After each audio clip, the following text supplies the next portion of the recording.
brought to you by Silver Pumps. Top quality और consistent performance के लिए सिर्फ सिल्वर पंप्स नाम याद रखना। डॉक्टर क्यूरीलाल मीणा जयपुर से दूर गुजरात सीमा पर सिरोही में पहुंचे।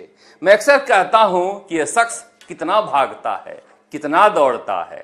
रिसर्च के लिए बाबा को उनकी आयु हमेशा बनी रहे, हमेशा जीवित रहे, मगर देह दान कर देना चाहिए ताकि आगे आने वाली पीढ़ियों को फायदा मिले कि इतनी ऊर्जा कहां से एक नौजवान नेता को इस उम्र में मिलती है।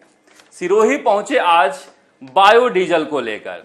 अब बायोडीजल ग्रामीण एवं कृषि मंत्रालय के अंदर आता है, ये बहुत कम लोग जानते हैं और कहा जा रहा है कि सिरोही में ये जो लाइसेंस खत्म हो चुका था 2022 में, वो सारे कंपनियां यहां पर बायोडीजल का काम कर रही थीं गुजरात और राजस्थान की सीमा पर।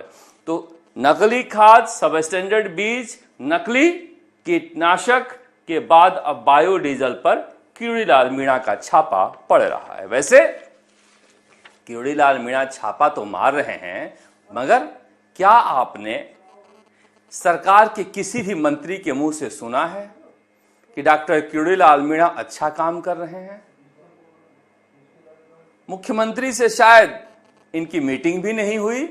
कृषि विभाग की मीटिंग हुई थी, पता नहीं ये गए या नहीं गए, तस्वीर में तो नहीं दिख रहे थे। पर सचिन पायलट एकमात्र ऐसा नेता थे जो इनके कामकाज को सराहा और कहा कि ये नकली बना रहे थे लोग, ये अपराध कर रहे थे और ये कृषि मंत्री एक्सपोज कर रहे हैं। मगर उन्होंने जो एक लाइन जोड़ी साथ में कि न जाने किनको एक्सपोज कर रहे हैं, उस पर बाबा बिफर गए थे। सचिन पायलट ने सही ही कहा है, ये एक्सपोज होना ही तो है। किसको एक्सपोज कर रहे हैं? जो सत्ता पक्ष के तरफ से कोई तारीफ ही नहीं आ रही है, प्रदेश अध्यक्ष की तरफ से भी तारीफ नहीं आ रही है इतने मेहनत के बाद। तो मुझे लग रहा है कि बाबा भले ही अर्थ का अनर्थ समझ गए हों, मगर सचिन पायलट ने सारी बातें बिल्कुल सही कही थी, बाबा के पक्ष में कही थी, फिर से सुनना चाहिए। पर आज डॉक्टर क्यूरीलाल मीणा सब इंस्पेक्टर भर्ती परीक्षा को लेकर ढुलमुल रवैया दिखाते हुए दिखे। बाबा के लब खामोश क्यों हैं?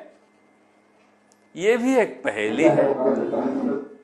क्यूरीलाल मीणा ने कहा कि सब इंस्पेक्टर भर्ती परीक्षा में यह बात सही है कि पिछली सब कमेटी ने इसे रद्द करने की सिफारिश की थी, मगर चूंकि ये मामला सब जुडिस है इसलिए मैं मुंह नहीं खोलूंगा। अब ये मामला पहले सब जुडिस था, तभी आप मुंह खोल रहे थे डॉक्टर क्यूरीलाल मीणा जी। अब मुंह नहीं खोलेंगे, ये कहना थोड़ा सा चुभ रहा है। क्या पता सरकार के अंदर होने की अनुशासन की एक व्यवस्था भी होती है और मंत्रियों की सामूहिक जिम्मेदारी के प्रति एक जिम्मेदारी भी होती है। अच्छी बात है, अपनी सरकार के खिलाफ बोलकर मंत्रिमंडल में रहा नहीं जा सकता है। डॉक्टर क्यूरीलाल मीणा के लिए जरूरी ये नहीं है कि सरकार के खिलाफ बोलें, जरूरी ये है कि वो किसानों को कितना फायदा पहुंचा रहे हैं। हम तो इसी में खुश हैं। मगर गोविंद सिंह डोटासरा को लेकर फिर से उन्होंने धमकी दी। क्या बोला है, सुनिए एक बार। काला चिट्ठा नहीं करना चाहता, उनका भविष्य बर्बाद हो जाएगा। काला चिट्ठा जारी करने में सार्वजनिक दृष्टि से नहीं जारी कर रहा, पर पहले सरकार में मैंने बता दिया था 18 से 17 नंबर इसमें हमारी सरकार में आके 56 थानेदारों को जेल के शीशु पे रोक लाइए और 2 आरकेसी के मेंबरों को जेल में डाला है। तो पिछले सरकार ने जवानों को ठगा, किसानों को ठगा।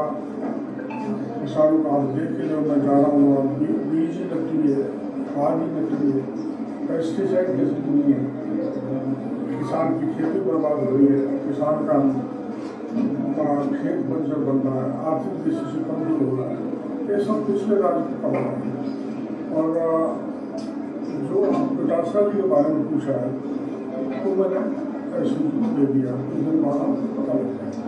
सर ऐसे भर्ती को लेकर के भाजपा जो सत्ता में आई थी बहुत इस मुद्दे को बहुत बुलाया था, इसको लेकर के भाजपा को फायदा हुआ, लेकिन ऐसे भर्ती का सरकार ने विक्रम ले लिया, सरकार करेगी कैसे भर्ती को रद्द करेंगे, आपने भी कहा कि ऐसे भर्ती का करेंगे।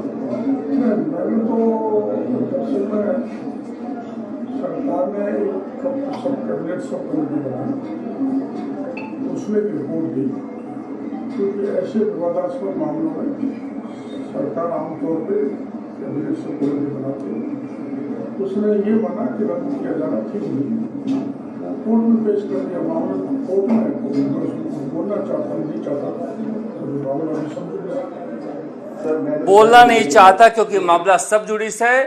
गोविंद सिंह डोटासरा को लेकर कहा कि मेरे पास उनके ऐसे कबाड़े हैं कि मैं उन्हें उजागर नहीं करना चाहता हूं, उनका भविष्य बर्बाद हो जाएगा।